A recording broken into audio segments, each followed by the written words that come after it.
Audiolivro com organização de Cristiane Batista para disseminação do conhecimento. Inscreva-se, grata. Sigmund Freud. Comunicação de um caso de paranoia que contradiz a teoria psicanalítica, 1915. Há alguns anos, um conhecido advogado solicitou minha opinião sobre um caso cuja apreciação lhe parecia problemática. Uma jovem dama se dirigirá a ele, em busca de auxílio contra as perseguições de um homem que a induzirá a um relacionamento amoroso. Ela afirmou que esse homem abusara de sua docilidade, fazendo espectadores ou cautos tirarem fotografias de seus encontros íntimos, e tinha o poder, então, de difamá-la com a exibição dessas imagens e obrigá-la a abandonar o emprego. Seu conselheiro legal era experiente o bastante para perceber o traço doentio dessa acusação, mas achou que, havendo tantas coisas na vida que podemos julgar incríveis, seria útil ouvir a opinião de um psiquiatra sobre a questão. Prometeu visitar-me acompanhado da queixosa, em outra ocasião. Antes de prosseguir com meu relato, devo confessar que mudei, a ponto de torná-lo irreconhecível, o ambiente do caso a ser investigado, mas nada além disso. Considero um abuso, aliás, distorcer os traços de uma história clínica, ainda que seja pelos melhores motivos, pois é impossível sabermos qual aspecto do caso um leitor de juízo independente ressaltará, havendo o risco de induzi-lo a erros. A paciente, que logo depois conheci, era uma moça de 30 anos, excepcionalmente bonita e graciosa. Parecia bem mais jovem do que a idade declarada, e tinha uma presença marcadamente feminina. Em relação ao médico, sua atitude foi negativa, e não se empenhou em ocultar a desconfiança.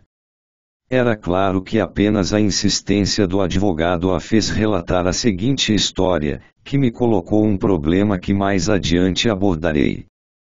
Nem as expressões de seu rosto nem as revelações afetivas traíam algum pudor ou embaraço, como seria de esperar ante um desconhecido. Achava-se dominada pela preocupação que sua experiência havia produzido. Havia anos era funcionária de uma grande firma, na qual possuía um cargo de responsabilidade, com satisfação própria e de seus superiores.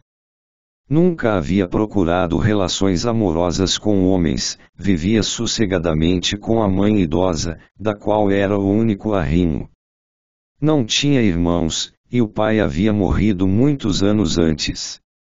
Ultimamente, um empregado do mesmo escritório se aproximara dela, um homem cultivado e encantador, ao qual ela também não pôde recusar sua simpatia. Circunstâncias externas tornavam impossível o matrimônio, mas o homem não se dispunha absolutamente a desistir da relação por causa disso. Ele argumentou que era absurdo, devido a convenções sociais, renunciar a tudo o que ambos desejavam, a que tinham pleno direito e que contribuía, mais que qualquer outra coisa, para o enriquecimento da vida.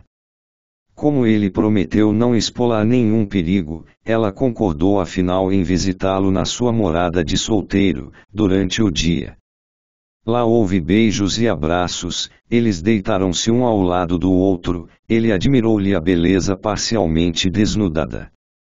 No meio desse idílio, ela se assustou repentinamente com um barulho, uma espécie de batida ou clique. Veio do lado da escrivaninha, que ficava perpendicular à janela. O espaço entre a janela e essa mesa era tomado parcialmente por uma pesada cortina. Ela contou que de imediato perguntara ao amigo sobre esse barulho, ouvindo como resposta que provavelmente vinha do pequeno relógio que ficava sobre a mesa. Tomarei a liberdade de fazer um comentário, mais adiante, acerca dessa parte do relato. Quando deixou o prédio, deu com dois homens na escada, que, ao vê-la, sussurraram algo entre si. Um desses dois desconhecidos carregava um objeto embrulhado, algo como uma caixa. Esse episódio ocupou seus pensamentos. No caminho de casa, fez a seguinte concatenação de ideias: a caixa podia muito bem ser um aparelho fotográfico, e o homem que a levava, um fotógrafo, que enquanto ela estava no quarto ficara escondido atrás da cortina, e o ruído que ela escutara, o clique do disparador da máquina, depois que o homem obtivera a situação comprometedora que desejava registrar. A partir desse momento, nada pôde acabar com as suspeitas que nutria em relação ao amado. Instava com ele, oralmente e por escrito, para que lhe desse explicações e a tranquilizasse, e recriminava-o, mas era indiferente às asseverações que dele partiam, a respeito da sinceridade dos seus sentimentos e da falta de fundamento daquela desconfiança.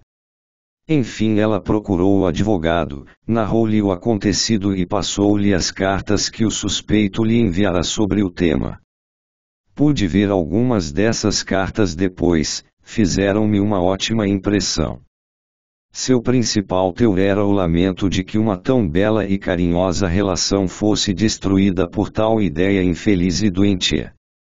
Não requer justificação, creio, o fato de o meu julgamento haver sido o mesmo do acusado. Mas o caso teve, para mim, um interesse diverso daquele puramente diagnóstico.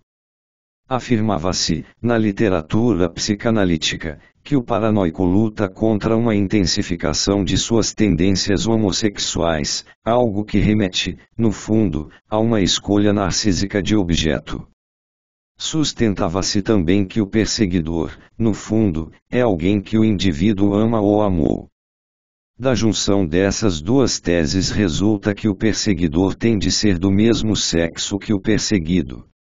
É certo que não vimos como universalmente válida e sem exceções a proposição de que a homossexualidade condiciona a paranoia, mas isso apenas porque nossas observações não eram suficientemente numerosas. Por outro lado, ela era uma dessas proposições que, devido a certas considerações, são significativas apenas quando podem reivindicar universalidade. Na literatura psiquiátrica não faltavam, sem dúvida, casos em que o doente se acreditava perseguido por parentes do outro sexo, mas ler esses casos não produzia a mesma impressão que ter um deles diante de si. O que eu e meus amigos pudéramos observar e analisar havia facilmente confirmado a relação da paranoia com a homossexualidade. E esse caso depunha resolutamente contra isso. A garota parecia rejeitar o amor a um homem, transformando o amado diretamente em perseguidor. Não havia traço da influência de uma mulher, de revolta contra um vínculo homossexual. Ante esse estado de coisas, o mais simples era renunciar à validez geral da teoria de que a mania de perseguição depende da homossexualidade, e a tudo o mais que a ela se relacionava. Era preciso abandonar essa percepção, se não quiséssemos, levados por essa decepção de nossas expectativas, assumir a posição do advogado e, como ele, admitir uma vivência corretamente interpretada, em vez de uma combinação paranoica asterisco, mas eu divisei uma outra saída, que permitia protelar a decisão. Lembrei-me de que frequentemente nos viramos na situação de julgar erradamente um doente psíquico, porque não nos havíamos ocupado dele o suficiente, chegando a conhecê-lo muito pouco. Declarei então que não podia formular um juízo no momento, e lhe pedi que me visitasse novamente, a fim de me narrar a história de maneira mais circunstanciada, com todos os pormenores secundários talvez omitidos então. Com o auxílio do advogado, obtive a concordância da relutante paciente. Ele também me ajudou de outra forma, ao dizer que sua presença seria desnecessária na segunda entrevista. O segundo relato da paciente não invalidou o primeiro, mas fez-lhe acréscimos de tal monta que todas as dúvidas e dificuldades desaparecerão. Antes de tudo, ela não visitara o jovem homem apenas uma vez, e sim duas. No segundo encontro é que foi incomodada pelo ruído que veio a lhe provocar suspeitas. O primeiro ela havia omitido ou ocultado, em sua primeira comunicação, porque não lhe parecera significativo. Nele não ocorreu nada digno de nota, mas no dia seguinte, sim. O departamento da grande firma onde ela trabalhava era dirigido por uma senhora de idade, que ela descreveu com estas palavras: "Ela tem os cabelos brancos como minha mãe." Essa senhora costumava tratá-la carinhosamente, às vezes até com gracejos, e ela se considerava sua favorita. No dia após a primeira visita ao jovem funcionário, ele apareceu para informar a senhora sobre algo ligado ao serviço, e, enquanto falava com ela em voz baixa, surgiu na garota a certeza de que ele lhe contava sobre a aventura do dia anterior, de que tinha até mesmo um relacionamento antigo com a chefe, que ela não havia percebido até então. A senhora maternal e de cabelos brancos soube de tudo naquele momento, ela acreditou, e no decorrer do dia pôde reforçar a suspeita, com base na conduta e em várias manifestações da senhora. Logo aproveitou uma oportunidade para exigir, do amado, explicações sobre aquela traição. Naturalmente, ele protestou de forma enérgica contra o que chamou de imputação absurda, e conseguiu, de fato, livrá-la da ideia delirante naquela vez, de modo que por algum tempo, algumas semanas, creio, ela recuperou a confiança e tornou a visitá-lo em seu apartamento. O restante já sabemos do primeiro relato. As novas informações eliminam a dúvida quanto à natureza patológica das suspeitas, em primeiro lugar. Facilmente se nota que a superiora de cabelos brancos é um sucedâneo da mãe, que o amante, apesar de sua juventude, foi posto no lugar do pai, e que é a força do complexo relativo à mãe que leva a paciente a imaginar uma relação amorosa entre dois parceiros tão improváveis. Com isso vai embora também a aparente contradição em relação à expectativa, alimentada pela teoria psicanalítica, de que um vínculo homossexual forte seria a precondição para o desenvolvimento de uma mania de perseguição. O perseguidor original, a instância a cuja influência o indivíduo quer se furtar, não é aqui o homem, mas a mulher. A chefe sabe da ligação amorosa da garota, menospreza essa ligação e a faz perceber isso com alusões misteriosas. O vínculo com o mesmo sexo contraria o esforço em adotar um membro do outro sexo como objeto amoroso. O amor à mãe torna-se o porta-voz de todos os impulsos que, no papel de consciência, procuram deter a garota em seu primeiro passo no caminho novo, perigoso em muitos sentidos, da satisfação sexual normal e consegue perturbar a relação com o homem. Quando a mãe inibe ou detém a atividade sexual da filha, realiza uma função normal, já traçada nas relações da infância, que possui fortes motivações inconscientes e tem a sanção da sociedade. Cabe à filha libertar-se dessa influência e, com base em motivos amplos, racionais, decidir-se por um certo grau de permissão ou negação do prazer sexual.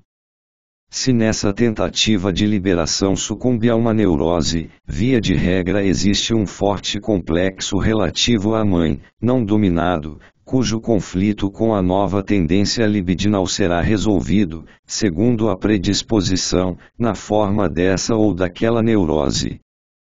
Em todo caso, os fenômenos da reação neurótica não serão determinados pela relação presente com a mãe real, mas pelas relações infantis com a imagem primeva da mãe. A paciente nos disse que há muitos anos perdera o pai, e podemos supor que não teria permanecido afastada dos homens até os 30 anos se uma forte ligação afetiva à mãe não lhe tivesse servido de amparo. Esse amparo se torna um pesado grilhão para ela, desde que sua libido, em resposta a uma solicitação insistente, começa a voltar-se para um homem. Ela procura livrar-se dele, desembaraçar-se de seu vínculo homossexual. Sua predisposição de que não necessitamos falar aqui permite que isso suceda na forma de um delírio paranoico. A mãe se torna, então, observadora e perseguidora hostil, malévola. Ela poderia ser superada como tal, se o complexo relativo à mãe não mantivesse o poder de impor sua intenção de afastá-la dos homens. No fim dessa primeira fase do conflito, ela se alienou da mãe e não se ligou ao homem. Ambos conspiram contra ela, afinal. Então o vigoroso empenho do homem consegue atraí-la resolutamente para si. Ela supera a objeção da mãe e está disposta a conceder ao amado um novo encontro. A mãe já não aparece nos acontecimentos seguintes, mas podemos insistir em que nessa fase o homem amado não se torna o perseguidor diretamente, e sim através da mãe e graças à sua relação com a mãe, que na primeira formação delirante tem o papel principal. Agora seria de crer que a resistência foi definitivamente superada e que a garota, até então vinculada à mãe, consegue amar um homem. Mas após o segundo encontro surge um novo delírio, que, mediante a hábil utilização de alguns acassos, faz malograr esse amor e, assim, realiza o propósito do complexo relativo à mãe. Ainda nos parece estranho que uma mulher se defenda do amor de um homem com a ajuda de um delírio paranoico. Mas antes de examinar mais de perto esse fato, vamos ver os acassos em que se fundamenta a segunda formação delirante, voltada apenas para o homem. Semi-desnuda no divã, estendida junto ao amante, ela ouve um barulho como um clique ou uma batida, cuja causa não conhece, mas que depois interpreta, após deparar com dois homens na escada, um deles carregando algo como uma caixa embrulhada. Ela adquire a convicção de que eles a espreitarão e fotografarão durante o encontro íntimo, amando de seu amante. Estamos longe de pensar, naturalmente, que se não fosse o infeliz ruído a formação delirante não se produziria. Reconhecemos por trás desses acassos, isto sim, algo necessário, que teria de se impor obsessivamente, tal como a hipótese de uma relação amorosa entre o amante e a mulher idosa, eleita para sucedâneo da mãe. A observação do ato sexual dos pais é um elemento que falta raramente no repertório das fantasias inconscientes que, mediante a análise, podem ser encontradas em todos os neuróticos, provavelmente em todas as pessoas. Chamo essas fantasias, as da observação do comércio amoroso dos pais, da sedução, da castração e outros, de fantasias primárias, e em outro lugar investigarei sua origem e sua relação com a experiência individual. De modo que o ruído casual funciona apenas como provocação que desencadeia a fantasia típica de espreitar a intimidade dos pais, parte do complexo a eles relativo. Sim, é discutível que possamos denominá-lo casual. Segundo a observação que me fez Otto Turek, é antes parte necessária da fantasia de espreitar, e reproduz ou o ruído que denuncia a relação dos genitores ou também aquele pelo qual a criança que escuta receia denunciar-se. Mas logo vemos em que terreno nos achamos. O amante é ainda o pai, e o lugar da mãe é tomado por ela mesma. Então a escuta deve ser atribuída a uma pessoa desconhecida. Torna-se claro, para nós, de que maneira ela se libertou da dependência homossexual da mãe. Com uma pequena regressão, em vez de tomar a mãe como objeto amoroso, identificou-se com ela, tornou-se ela própria a mãe. A possibilidade dessa regressão aponta para a origem narcísica de sua escolha homossexual de objeto e, assim, para a predisposição ao adoecimento paranoico nela existente. É possível esboçar um raciocínio que leva ao mesmo resultado que essa identificação: se minha mãe faz isso, também posso, tenho o mesmo direito que minha mãe. Pode-se dar um passo adiante na eliminação das casualidades, sem exigir que o leitor nisso nos acompanhe, pois a ausência de uma investigação analítica aprofundada torna impossível, neste caso, ir além de uma certa probabilidade. A doente afirmou, em nossa primeira conversa, que ela havia perguntado imediatamente sobre a causa do ruído, obtendo a resposta de que provavelmente vinha do pequeno relógio sobre a mesa. Tomarei a liberdade de explicar essa comunicação como um equívoco da memória. Parece-me bem mais plausível que primeiramente ela não tivesse qualquer reação ao ruído, e que apenas depois do encontro com os dois homens na escada ele lhe parecesse significativo. O amante talvez não tenha ouvido o barulho, e fez a tentativa de explicação envolvendo o relógio depois, quando assediado pela suspeita da garota. Não sei o que você pode ter ouvido, talvez o relógio, que às vezes faz um ruído. Essa utilização a posteriori de impressões e esse deslocamento das recordações são frequentes na paranoia e dela característicos. Mas, como nunca falei com o jovem nem pude prosseguir a análise da moça, não há como provar minha suposição. Eu poderia ousar ir mais adiante na análise das supostas casualidades. Não creio que o relógio tenha batido, ou que tenha havido algum ruído. A situação em que ela estava justificava uma sensação de batimento ou palpitação no clitóris. Foi isso, então, que ela projetou para fora, a posteriori, como percepção de um outro objeto.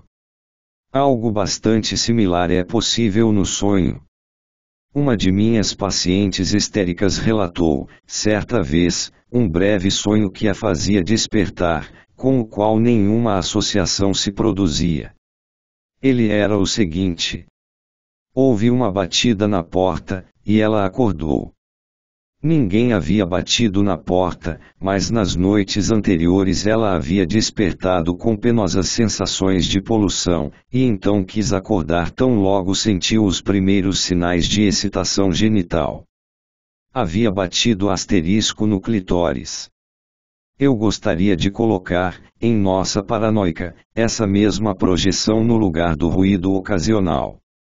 Certamente não posso garantir que em nosso breve conhecimento, com todos os sinais de uma desagradável imposição, a doente me fornecesse um relato fiel do acontecido nos dois encontros amorosos, mas uma contração isolada do clitóris combinaria com sua afirmação de que não houve união dos genitais.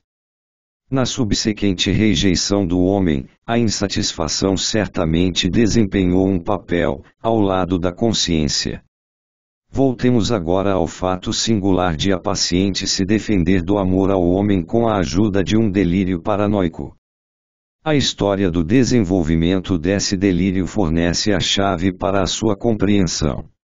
Originalmente, como podíamos esperar, ele era dirigido à mulher, mas então se realizou, no terreno da paranoia, o avanço da mulher para o homem como objeto.